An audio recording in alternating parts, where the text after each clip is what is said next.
ഖുർആൻ പറയുന്നു ഒന്നാമത്തെ അടിമയുടെ അടയാളം എന്തെന്നറിയുവോ? അല്ലാഹുവേ, ഒരു അടിമയുടെ മുമ്പിൽ അല്ലാഹുവിനെ കുറിച്ച് പറയപ്പെട്ടാൽ, പടച്ചറപ്പിനെ കുറിച്ച് പറയപ്പെട്ടാൽ അവന്റെ ഹൃദയങ്ങൾ വല്ലാതെ കിടുകിടാ വിറയ്ക്കുകയാണ്. പടച്ചവനെ കുറിച്ച് പറഞ്ഞാൽ അവന് വല്ലാത്ത ഭയമാണ്, അവൻ അല്ലാഹുവിനെ വല്ലാത്ത പേടിയാണ്, അവൻ അല്ലാഹുവിനെ ഭയന്ന് ജീവിക്കുന്നവനാണ്. പടച്ചറപ്പിനെ കുറിച്ച് പറയപ്പെട്ട് കഴിഞ്ഞാൽ വജിലത്ത് ഖുലൂബുഹും, അല്ലാഹുവിന്റെ വിശുദ്ധമായ ഖുർആൻ പറയുന്നു ഇന്നമൽ മുഅ്മിനൂന അല്ലദീന ഇദാ ദുകിറല്ലാഹു വജിലത്ത് ഖുലൂബുഹും വഇദാ തുലിഅത് അലൈഹിം ആയാതുഹു ഈമാനാ വഅലാ റബ്ബിഹിം യതവക്കലൂൻ. അല്ലാഹുവിന്റെ വിശുദ്ധമായ ഖുർആൻ പറയുന്ന ഒരു അടിമയുടെ മുമ്പിൽ അല്ലാഹുവിനെ കുറിച്ച് പറയപ്പെട്ടാൽ, അല്ലാഹുവിന്റെ ദൃഷ്ടാന്തങ്ങളെ കുറിച്ച് പറയപ്പെട്ടാൽ വജിലത്ത് ഖുലൂബുഹും, അവന്റെ ഹൃദയങ്ങൾ കിടുകിടാ വിറയ്ക്കുകയാണ്, അവന്റെ കണ്ടടങ്ങൾ നിറഞ്ഞു ഒഴുകുകയാണ്, അവന്റെ കൈകാലുകൾ വിറയ്ക്കുകയാണ്. അവന്റെ ജീവിതത്തിൽ വന്നുപോയ അപരാധങ്ങൾ മുഴുവനും പടച്ചറപ്പിന്റെ മുമ്പിൽ ഏറ്റുപറഞ്ഞുകൊണ്ട് പശ്ചാത്തപിച്ചുകൊണ്ട് അവൻ അല്ലാഹുവിലേക്ക് മടങ്ങുമെന്ന് വിശുദ്ധമായ ഖുർആൻ പറയുമ്പോ, ഈ സദസ്സിലിരിക്കുന്ന ഏതെങ്കിലും ഒരു മനുഷ്യന്റെ മുമ്പിൽ ഒരു വട്ടമല്ല 1,00,000 പ്രാവശ്യം അല്ലാ അല്ലാ അല്ലാ എന്ന് പറഞ്ഞ നമ്മുടെ ആരുടെയെങ്കിലും ഹൃദയങ്ങൾ കിടുകിടാ വിറയ്ക്കുമോ? കൈകാല് വിറയ്ക്കുമോ? കണ്ണിലൂടെ ഒരു തുള്ളി കണ്ണുനീരെങ്കിലും താഴെ വീണമോ? പടച്ചവനെ, നമുക്ക് അല്ലാഹുവിനെ ഭയമുള്ളവരാരാ? അല്ലാഹുവിനെ പേടിയുള്ളവരാരാ?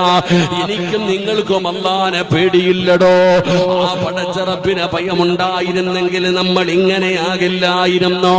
അല്ലാഹുവിനെ കുറിച്ചുള്ള ഒരു ഭയം എനിക്കും നിങ്ങൾക്കും ഉണ്ടായിരുന്നെങ്കിൽ നമ്മൾ അഹങ്കാരികളാകില്ല, ധിക്കാരികളാകില്ല, തോന്നിവാസികളെ പോലെ നടക്കില്ല. പടച്ചവനെ, നിസ്കരിക്കാൻ നമുക്ക് മടിയാണ്, നന്മകൾ ചെയ്യാൻ നമുക്ക് മടിയാണ്, തോന്നിവാസികളെ പോലെ തോന്നുന്നത് പോലെ അടിച്ചുവിട്ട നാൽക്കാലികളെ പോലെ നടക്കുകയാണ്. പടച്ചവനെ ഹലാലോ ഹറാമോ നോക്കുന്നില്ല, തിന്നണം, കുടിക്കണം, ആസ്വദിക്കണം, സുഖിക്കണം. പടച്ചവനെ, ജീവിതം സുഖിക്കാനുള്ളതാണ്. ഇന്നത്തെ തലമുറ പറയുന്ന ഏറ്റവും വലിയ ഉസ്താദേ, നിങ്ങളൊക്കെ എത്ര വഅദ് പറഞ്ഞിട്ടും ഞങ്ങൾക്കൊരു മാറ്റവുമില്ല, നിങ്ങൾ വെറുതെ കിടന്ന് കൊരച്ചിട്ട കാര്യമില്ല, ഞങ്ങളിങ്ങനെ ഈ ജീവിതം ആസ്വദിക്കാനുള്ളതാ, ഈ ജീവിതം സുഖിക്കാനുള്ളതാ എന്ന് പറഞ്ഞുകൊണ്ട് ആസ്വദിച്ച് നടക്കുന്ന ചെറുപ്പക്കാർ എന്റെ പിന്നമടിക്കുകയാണ്. പണ്ട് വീടി വലിക്കാൻ പേടിയാ, പണ്ടൊരു വീടി വലിക്കാൻ ഭയമായിരുന്നു, ഇന്ന് കഞ്ചാവടിക്കുകയാണ്, അതാ MDM ഉപയോഗിക്കുകയാണ്, പരസ്യമായി മോശമായ പ്രവർത്തനങ്ങൾ നടത്തുകയാണ്. പെങ്ങളെ, തലമറയ്ക്കാൻ നിനക്ക് പേടിയാ, തലമറയ്ക്കുന്നത് നിനക്കിഷ്ടമല്ലല്ലോ. ഇന്ന് തലയിലെ തുണിയെടുത്ത് തുറന്നിട്ടുകൊണ്ട് നടക്കുന്നത് ഫാഷനാണല്ലോ. അങ്ങനെ വന്നിരിക്കുന്ന ഉമ്മയ്ക്ക് പോലും തന്റെ തലമറയ്ക്കാൻ മടിക്കുന്ന കാലമാണ്. വിചാരം വല്ലാതെ വർദ്ധിച്ചു കൊണ്ടിരിക്കുന്ന കാലമാണ്. അമ്മ ഹൃദയത്തിനകത്ത് നിന്ന് നഷ്ടപ്പെട്ടു പോയടോ. അമ്മയാരാണെന്ന് ഇന്നത്തെ തലമുറയ്ക്കറിയില്ല, അമ്മയാരാണെന്നറിയില്ല. ഹൃദയത്തിനകത്തോ പടച്ചറപ്പ് കയറിക്കഴിഞ്ഞ എന്റെ പ്രിയപ്പെട്ട പെങ്ങള്, ജീവിതത്തിൽ മാറ്റം വരും മോളെ, ജീവിതത്തിൽ മാറ്റം വരികയാണ്. എന്റെ പ്രിയപ്പെട്ട ചെറുപ്പക്കാരാ, മഹാനായ യൂസുഫ് നബി അലൈഹിസ്സലാം, യൂസുഫ് എന്ന് പറയുന്ന ചെറുപ്പക്കാരന്റെ ചരിത്രം നിനക്കറിയുമല്ലോ. ഈജിപ്തിന്റെ രാജകുമാരിയായ സുലൈഖ എന്ന് പറയുന്ന രാജാവിന്റെ പൊന്നാര്, അവിടുത്തെ രാജകുമാരി യൂസുഫ് എന്ന് പറയുന്ന ചെറുപ്പക്കാരനെ കൊട്ടാരത്തിന്റെ മണിയറയ്ക്കകത്തേക്ക് യൂസുഫിനെ വിളിച്ചു കയറ്റുകയാണ്. യൂസുഫ് എന്ന് പറയുന്ന ചെറുപ്പക്കാരൻ പ്രവാചകനല്ല. ആ യൂസുഫ് എന്ന് പറയുന്ന ചെറിയ പയ്യന്, ആ ചെറുപ്പക്കാരന് സുലൈഖ എന്ന് പറയുന്ന രാജകുമാരി കൊട്ടാരത്തിന്റെ മണിയറയ്ക്കകത്തെ വിളിച്ചു കയറ്റിയിട്ട് അതാ യൂസുഫിനോട് പറയുന്നു, യൂസുഫേ, യൂസുഫ് എന്ന് പറയുന്ന ചെറുപ്പക്കാരന് തന്റെ ശരീരത്തിലേക്ക് ചേർത്ത് ബത്തിലേക്ക് പിടിച്ചു കിടത്തിയിട്ട് സുലൈഖ പറയുന്നു, യൂസുഫേ, എനിക്ക് നിന്നെ വല്ലാത്ത ഇഷ്ടമാണ് യൂസുഫേ, എന്റെ ആഗ്രഹമൊന്ന് സാധിപ്പിച്ചു തരുമോ?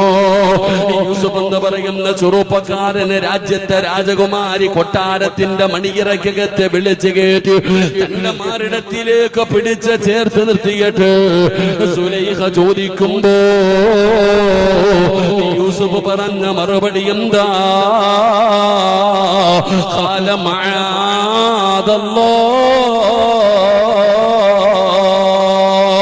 യൂസുഫ് എന്ന് പറയുന്ന ചെറുപ്പക്കാരൻ പറയുകയാ, സുലൈഖ, ഇന്നി അഖാഫുല്ലാഹ്,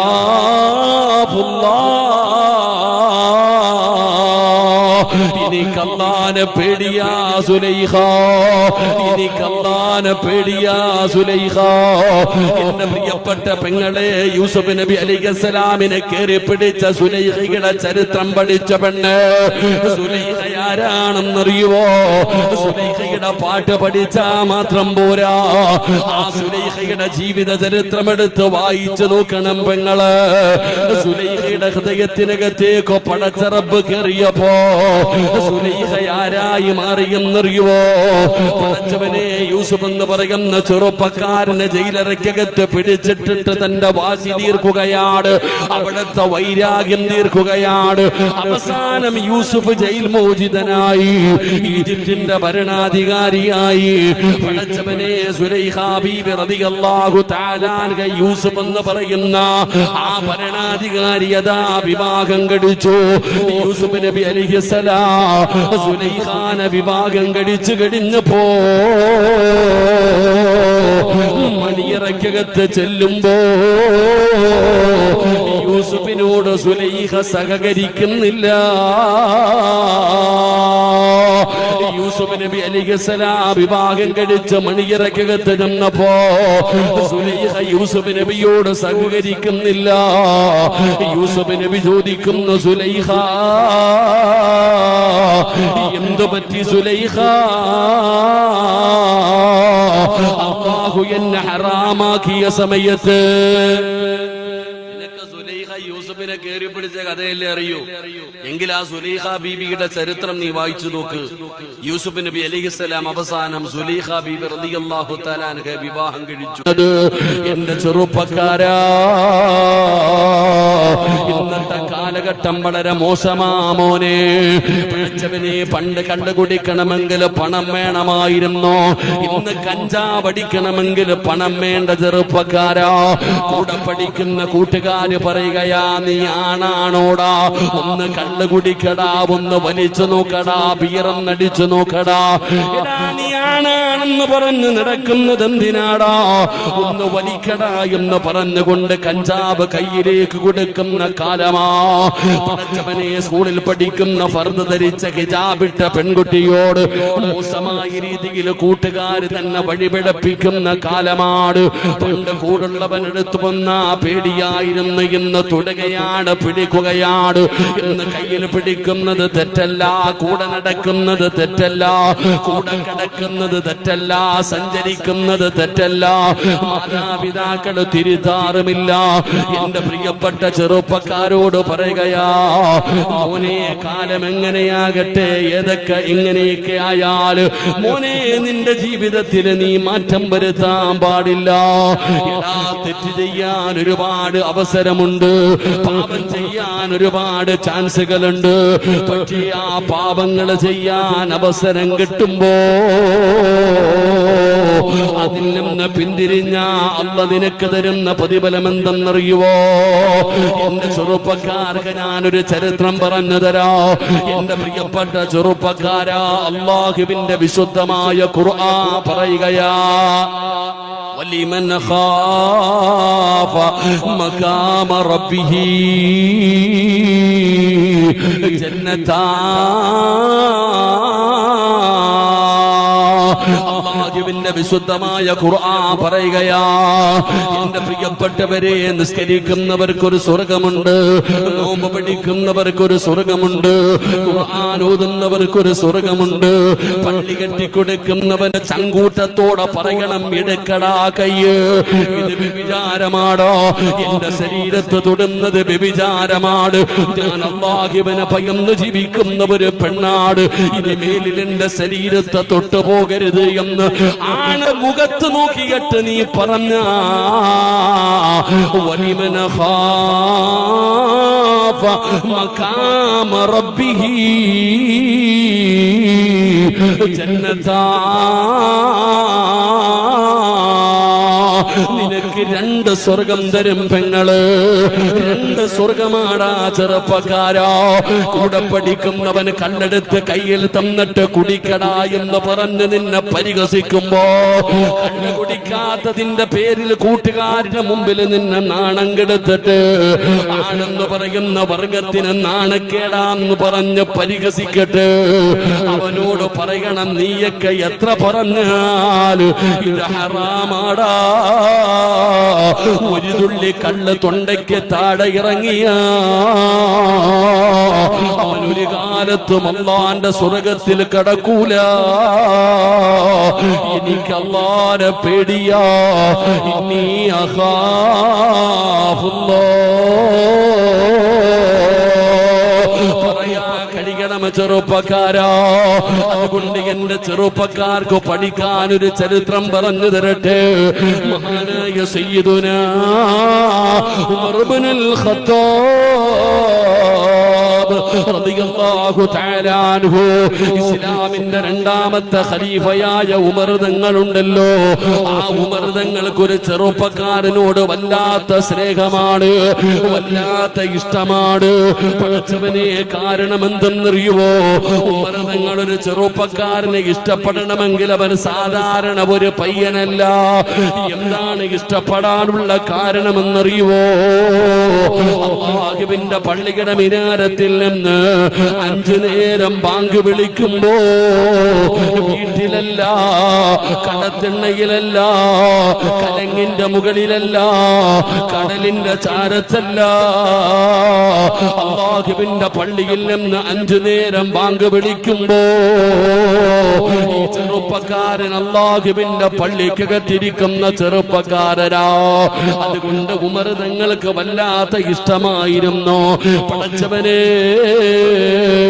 ഈ ചെറുപ്പക്കാരൻ എല്ലാ ദിവസവും പള്ളിയിലേക്ക് നടന്നു വരുമ്പോ ആ വരുന്ന വഴിയിൽ ഒരു സുന്ദരിയായ പെണ്ണുണ്ടായിരുന്നു.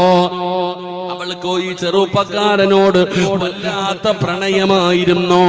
എന്ത് ചെയ്തിട്ടും അവന് വഴങ്ങിക്കൊടുക്കുന്നില്ല, പരിഗണിക്കുന്നില്ല. അങ്ങനെ ഒരു ദിവസം പള്ളിയിലേക്ക് നിസ്കരിക്കാൻ കടന്നു വന്നു. പടച്ചവരെ, നമസ്കാരം കഴിഞ്ഞിട്ട് ഈ ചെറുപ്പക്കാരൻ ഒറ്റയ്ക്ക് ഇങ്ങനെ നടന്നു പോവുകയാണ്. ഈന്തപ്പന മരങ്ങളുടെ നടുവിലൂടെ ഇരുട്ടുള്ള വഴിയിലൂടെ ഒറ്റയ്ക്ക് നടന്നു പോകുമ്പോ ഈ സുന്ദരിയായ പെണ്ണ് പൊളിച്ചു നൽകുകയാണ്. ഈ ചെറുപ്പക്കാരൻ നടന്നു വരുമ്പോ ഓടിച്ചെന്ന് കെട്ടിപ്പിടിക്കുകയാ. ആ ചെറുപ്പക്കാരനെ കെട്ടിപ്പിടിച്ചിട്ട് അവന്റെ ചെവിയിൽ പറയുന്നു, എനിക്ക് നിന്നോട് വല്ലാത്ത പ്രണയമാണ്, എനിക്ക് നിന്നെ വല്ലാത്ത ഇഷ്ടമാണ്, നീ എന്നെ കണ്ടില്ലെന്ന് നടിക്കല്ലേ, ഒരു വട്ടമെങ്കിലും എന്റെ മോഹമൊന്ന് സാധിച്ചു തരുമോ, എനിക്കൊരു ചുംബനം താടാ. യുവത്വത്തിന്റെ നടുവിലൂടെ നടന്നു പോകുന്ന ചെറുപ്പക്കാരിയായ പെണ്ണ് ഇരുട്ടുള്ള ഇടവഴിയിൽ ആരും കാണാത്ത സ്ഥലത്ത് വെച്ചുകൊണ്ട് ചോദിക്കുമ്പോ ആ ചെറുപ്പക്കാരന്റെ കൈകാലുകൾ വിറയ്ക്കുകയാണ്, കണ്ടടങ്ങൾ നിറയുകയാണ്. എന്തിനാണ് കരയുന്നതെന്നറിയുവോ?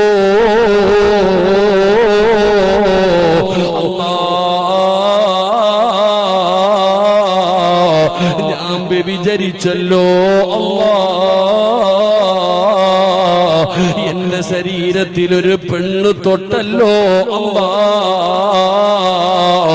ഞാൻ നരകത്തിലാണല്ലോ അല്ലാ.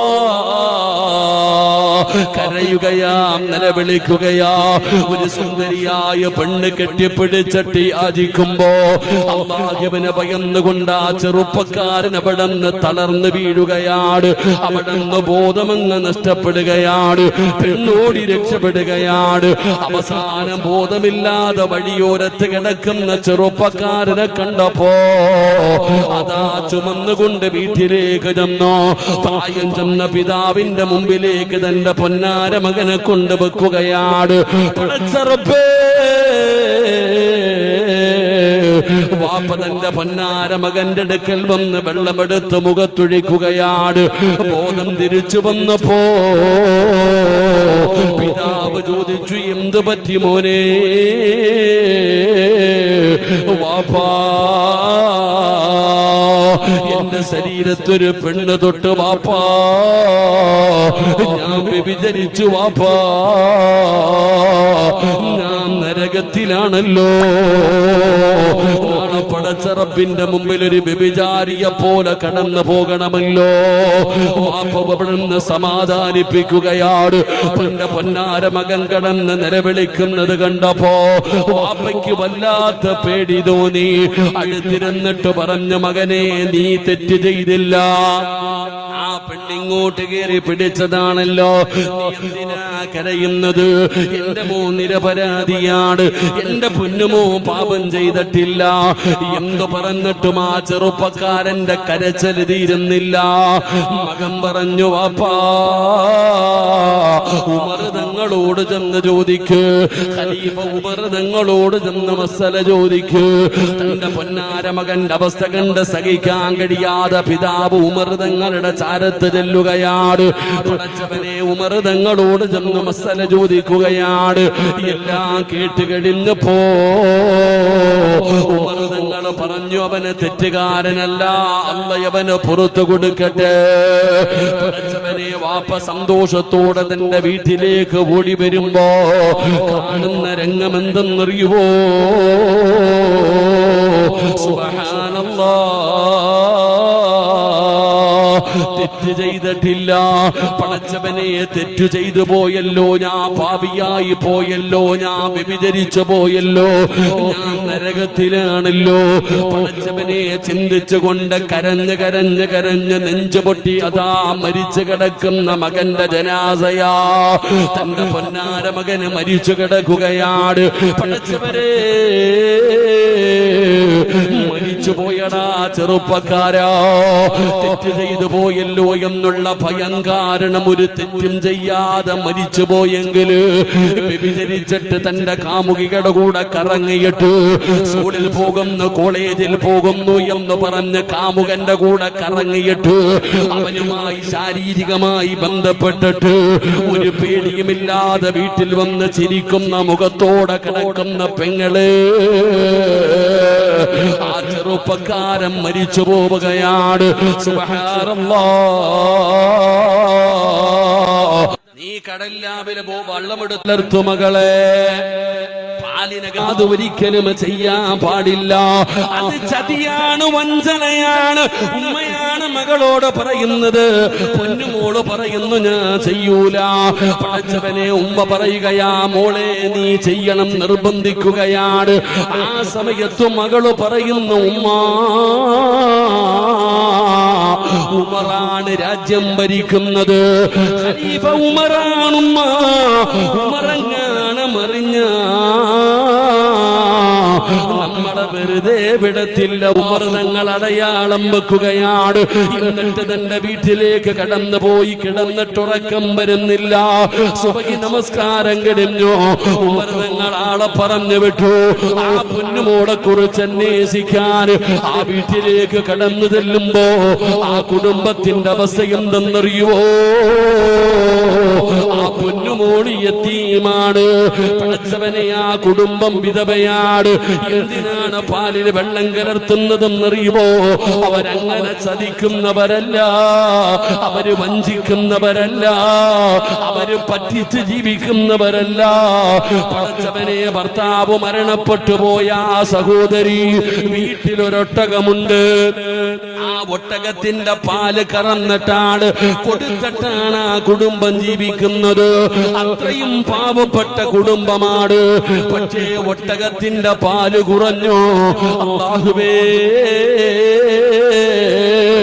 വരുമാനമില്ല, വരുമാനമില്ല. ദിവസങ്ങളായിട്ട് ആ കുടുംബം പട്ടിണിയില, ദിവസങ്ങളായിട്ട് ആ കുടുംബം പട്ടിണിയില. പടച്ച റബ്ബേ, തിന്നാ ഭക്ഷണമില്ലാതെ വന്നപ്പോഴാണ് ഉമ്മ മകളോട് പറയുന്നത്, പാലില് വെള്ളം കലർത്തി കൊടുക്കുമോളെ, ആ കിട്ടുന്ന പൈസ കൊണ്ട് തരാനും 100 കണക്കിന് പേരെ കിട്ടും മോളെ. പക്ഷേ അല്ല പറയുകയാ, നീ എന്റെ മുമ്പിൽ വരണ്ടവളാ. അല്ല പറയുകയാ, നീയൊക്കെ എവിടെ പോകാനാ? വത്തഖൂ യൗമന തുർജഊന ഫീഹി ഇലല്ലാഹ്. എന്റെ അടുക്കലേക്ക് തന്നെ ഞാൻ നിന്നെയൊക്കെ കൊണ്ടുവരുമല്ലോ. അതുകൊണ്ട് ചെറുപ്പക്കാരോട് പറയുകയാ, മോനെ, അല്ലാഹുവിനെ ഭയന്ന് ജീവിക്കടാ. പടച്ച റബ്ബിനെ പേടിച്ച് ജീവിക്ക്. അല്ലാഹുവിനെ ഭയന്ന് ജീവിച്ച വലിമൻ ഖാഫ മഖാമ റബ്ബിഹി ജന്നത്താൻ. 2 സ്വർഗം അല്ലാഹു തരുമെന്ന് വിശുദ്ധമായ ഖുർആൻ പറയുമ്പോ, അല്ലാഹുവിന്റെ വിശുദ്ധമായ ഖുർആനിലൂടെ പടച്ച റബ്ബ് സ്വർഗത്തിന്റെ അവകാശിയാണെന്ന് പറഞ്ഞ അടിമയുടെ ഒന്നാമത്തെ അടയാളം എന്തെന്നറിയുമോ?